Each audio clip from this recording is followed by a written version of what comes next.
કિયારા, કિયારા તું રડે છે કેમ? ક્રિશ,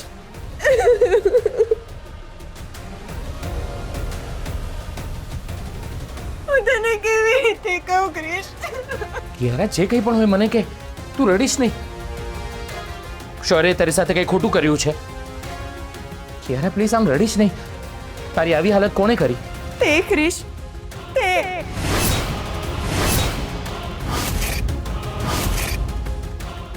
મેં? હા, તે જ મારી હવે હાલત કરી અને તું જ મને પૂછી રહ્યો છે.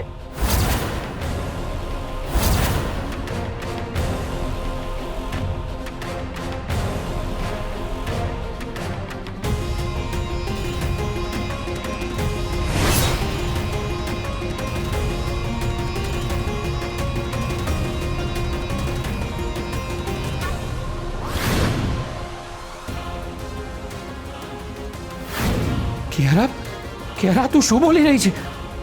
જે બોલું છું એ સાચું બોલું છું ક્રિશ. ગઈકાલે રાત્રે તું ભાનમાં નહોતો. મને એ કે તને છેલ્લું શું યાદ છે?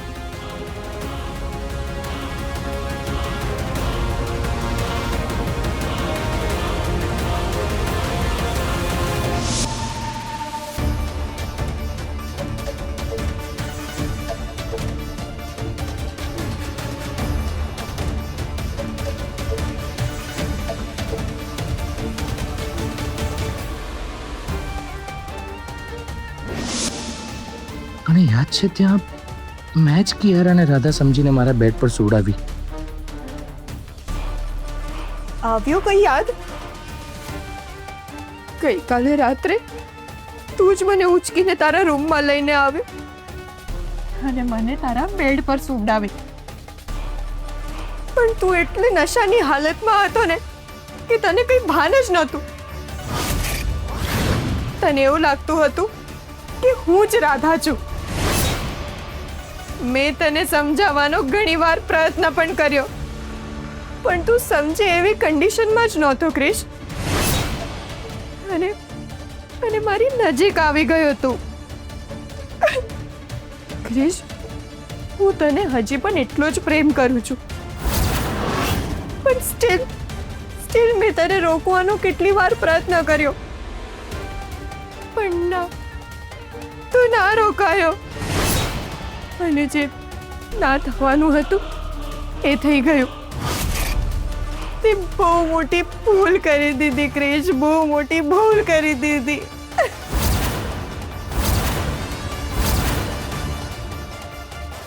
મને તો એ વિચારીને ડર લાગે છે કે શૌર્યને જ્યારે ખબર પડશે ત્યારે એ શું વિચારશે.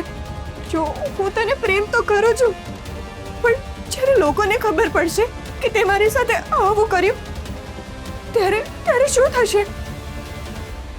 આવી વાતોમાં પુરુષોનો વાંક કોઈને દેખાતો જ નથી. ભૂલો ભલે પુરુષો કરે, પણ એની સજા એક સ્ત્રીને જ ભોગવવી પડે છે. કિયારા તું શું બોલી રહી છે? હા ક્રિશ, હું સાચું કહું છું. ઓલરેડી રાધા અને શૌર્યના રિલેશનને લઈને સાસુમાં અને નાણાવટી પરિવારની બહુ બદનામી થઈ છે ક્રિશ. જ્યારે લોકોને ખબર પડશે કે તે મારી સાથે આવું કર્યું ત્યારે શું થશે?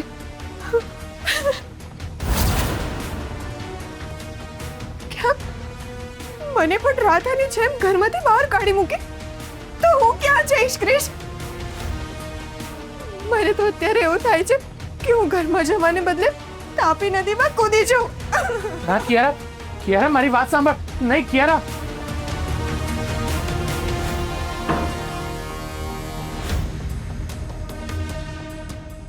રૂમમાં તો શૌર્ય હશે. હું કિયારાને કેવી રીતે સમજાવું? જો હું રૂમમાં જઈશ તો શૌર્ય મને 100 સવાલો પૂછશે. વાત બહાર પહેલા મારે કિયારાને રોકવી પડશે. મારો ફોન ક્યાં છે?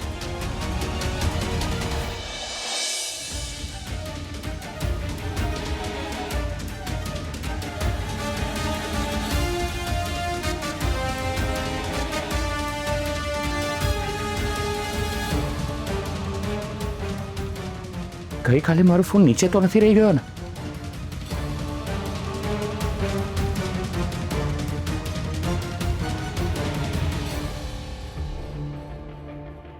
શૌર્ય હજી અહીં સૂતો છે?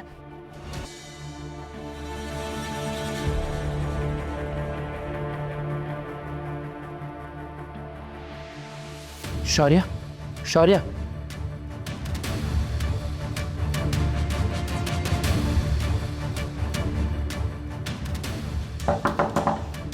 કોણ? કિયારા, હું ક્રિશ. કિયારા, કિયારા, પ્લીઝ પ્લીઝ એકવાર મારી વાત સાંભળી લે. કિયારા, ચાલ માની લઈએ કે મારાથી કોઈ ભૂલ થઈ હશે, પણ હું હજી માનવા તૈયાર નથી કે મેં આવું કંઈક કર્યું છે. ભૂલ થઈ હશે નહીં, થઈ છે ક્રિશ. અને જો તને એવું લાગતું હોય કે હું ખોટું બોલું છું તો હું તાપી નદીમાં જઈને કૂદી જઈશ. અને જો તને એ વાતની સાબિતી જોઈએ છે કે તારાથી ભૂલ થઈ છે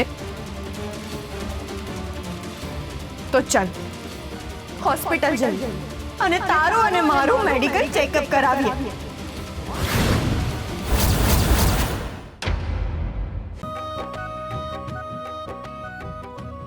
ભાઈ, શું લાવ્યા છો? મારા માટે લાવ્યા છો? તમારા બંને માટે. આ રાધા મેડમ માટે દવાઓ, મલ્ટીવિટામિનની ગોળીઓ અને પ્રોટીન પાવડર લાવ્યો છું. અરે પણ આટલું બધું લાવવાની શું જરૂર હતી? કેટલા પૈસા થયા? લગભગ 50,000 થયા હશે. શું કામ મજાક કરો છો? બોલો ને. હું બધા બિલ ભેગા કરીને મૂકીશ. બસ. મને ખબર છે કે તમે બહુ જ સ્વાભિમાની છો. તમારા માટે કોઈ કાંઈ કરે તમને જરાય નથી ગમતું. એમ આઈ રાઈટ? હા, આટલા ઓછા સમયમાં ડૉક્ટર સાહેબ મને કેટલી સારી રીતે ઓળખી ગયા છે. માણસે હંમેશા સ્વાવલંબી બનવું જોઈએ. જ્યાં સુધી શક્ય હોય ને ત્યાં સુધી કોઈની હેલ્પ ના લેવી જોઈએ. અને હું પણ મારા જીવનમાં આ જ વાતને ફોલો કરતી આવી છું. પણ અત્યારે હું મારા માટે કે મારા આવનારા બાળક માટે કંઈ નથી કરી શકતી. બસ એ જ વાતનું મને દુઃખ છે. તમે આવું શું કામ વિચારો છો? મને એ કહો કે તમે કર્મના સિદ્ધાંતને તો માનો છો ને? તો એમાં કહ્યું છે ને કે તમે કોઈની તકલીફમાં મદદ કરી હશે તો તમે જ્યારે મુશ્કેલીમાં હશો ત્યારે કોઈ તમને મદદ કરવા ચોક્કસ આવશે. તો હમણાં તમારા માટે એ કોઈ કદાચ અમે હોઈશું. પણ હું તમારા માટે પણ કંઈ નથી કરી શકતી.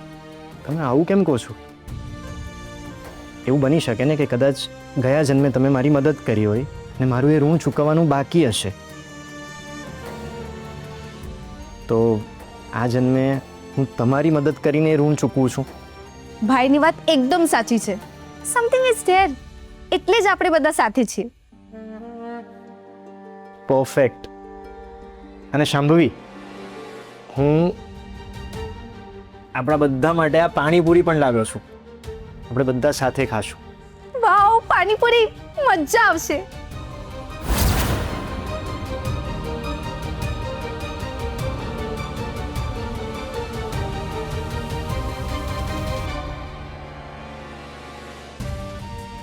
મેં સવારે જ ગાયનેકોલોજિસ્ટને કહ્યું કે મને પાણીપુરી ખાવાની ઈચ્છા થાય છે. તો ડૉક્ટર સાહેબ તરત લેતા આવ્યા. એ મારી ઈચ્છાઓનું કેટલું ધ્યાન રાખે છે. કર્મના સિદ્ધાંત પ્રમાણે તો તમે મારું ઋણ ઉતારો છો એવું તમને લાગે છે, પણ હું મારા પર તમારું ઋણ નહીં ચડવા દઉં.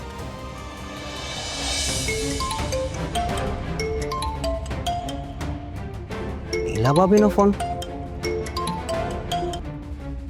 હા બોલો ભાભી, બધું ઠીક તો છે ને? હા સોરી, બધું જ ઠીક છે, પણ મને ડર એ વાતનો છે કે ક્યાંક કિયારા ઓફિસના બહાને ક્રિશને પોતાની વધારે નજીક ના કરી લે. રાધા ભલે ઘરની બહાર છે, પણ રાધાએ જ ક્રિશનું ધ્યાન રાખવાની જવાબદારી આપણને બંનેને સોંપી છે ને. હા એ તો છે જ ભાભી, પણ તમે શું કરવાનું વિચારો છો એ મને કહેશો? આપણે જેમ બને એમ કિયારાને ક્રિશથી દૂર રાખવી પડશે. અત્યારે તો મેં મારી તબિયતનું બહાનું કરીને એને ઓફિસ જતા રોકી લીધી છે, પણ શૌર્ય, હું રોજે એવું નહીં કરી શકું ને. હા ભાભી, આપણે આનું પરમેનન્ટ સોલ્યુશન લાવવું પડશે. હા, પણ એ કેવી રીતે કરીશું? ભાભી, મને વિચારવા દો. ઠીક છે, તું વિચાર અને હું પણ વિચારું છું. આપણે પછી વાત કરીએ.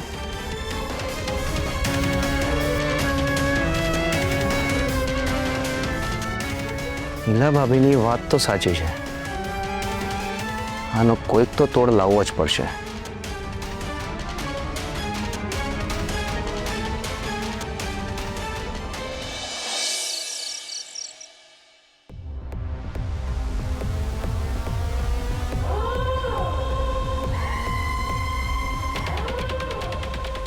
પેલો ડૉક્ટર મારો બધો છે ચતુર. એની સાંભળીને લઈને મેં ઘણા બધા સપના જોયા. એને અહીં ફરવા લઈ જઈશ, ત્યાં ફરવા લઈ જઈશ, આ ખવડાવીશ, પેલું ખવડાવીશ, એની સાથે ટાઈમ સ્પેન્ડ કરીશ, એને માણી શકીશ સાથે રહીને. પણ મારા બધા સપનાઓ ઉપર પેલા ડૉક્ટરે પાણી ફેરવી નાખ્યું.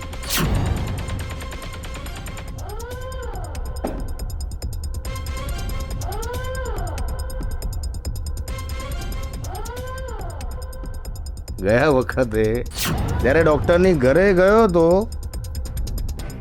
ત્યારે પેલી રાધા ઘૂંટતો તાણીને મારી સામે આવી. એને એમ લાગ્યું હશે કે આ રીતે હું ચહેરો છુપાવીશ તો ધનરાજ મને ઓળખી નહીં શકે. રાધા રાણી, હું ધનરાજ છું, ધનરાજ. અરે વાહ! હાસ ભગવાન. અરે ધનરાજ, બહુ ખુશ દેખાય છે ને કઈ તો. આવી ગઈ મારી ખુશીઓને આગ લગાડવા. અરે વાહ, આવી ગયા તમે. હા, કઈ નહીં બા, તમે આવી ગયા એટલે મને ખુશી થઈ, એટલે જ ક્યારનો હસી રહ્યો છું. કેવી રહી બા તમારી ચારધામની યાત્રા? અરે બાપા, બહુ અઘરું છે, બહુ જ અઘરું છે. હા, અરે આ તો ઉપરવાળાની મારા ઉપર કૃપા હતી ને તો મારી આ યાત્રા સુખરૂપ પાર ઉતરી. તારે જ્યારે પણ ચારધામની યાત્રા કરવી હોય ને, તું ભાઈ ટાંટિયા ચાલતા હોય ને એ વખતે જ કરી નાખજે. મારી ઉંમરે ચારધામની યાત્રા કરવા કરતા ઘરે બેસીને દર્શન કરી લેવા સારા. હા બરાબર છે બા, પણ અત્યારે મારી ઉંમર વર્લ્ડ ટૂર કરવાની છે, મારા મહોત્સવ પૂરા કરવાની છે. આ ચારધામની યાત્રા તો 10-15 વર્ષ પછી કરી લઈશ તો નહીં ચાલે? હા, તે બહુ સારું વિચાર્યું છું. આ તારી હરવા ફરવાની જ ઉંમર છે, હરી ફરી લેજે. અરે હું તો મારી જુવાનીમાં ક્યાંય નથી ફરી. થાકી ગયા છો ને બા તમે? એ કામ કરો, તમે ફ્રેશ થઈ જાઓ, હું આપણા બંને માટે સરસ મજાનું જમવાનું ઓર્ડર કરી દઉં છું. આ બહુ સારું કર્યું છે તે. મારા ટાટિયામાં તો હવે છે ને જાતે ઊભા થઈને હું પાણીનો ગ્લાસ લેવા જાઉં ને એવી એ તાકાત નથી રહી. હું મારા રૂમમાં જઈને નાહી ધોઈને ફ્રેશ થાઉં છું. જમવાનું આવે ને એટલે મને બોલાવજે. હા,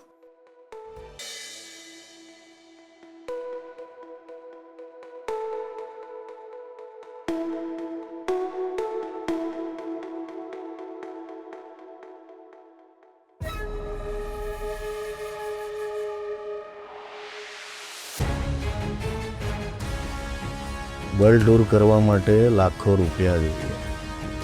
ને પેલી સાંભળીની પાછળ ફરી ફરીને 1 રૂપિયો મળવાનો નથી. તમારી પાસે લાખો રૂપિયા હશે ને તો આના જેવી ઘણી બધી ફટાકડી મારી આજુબાજુ જોવા મળશે.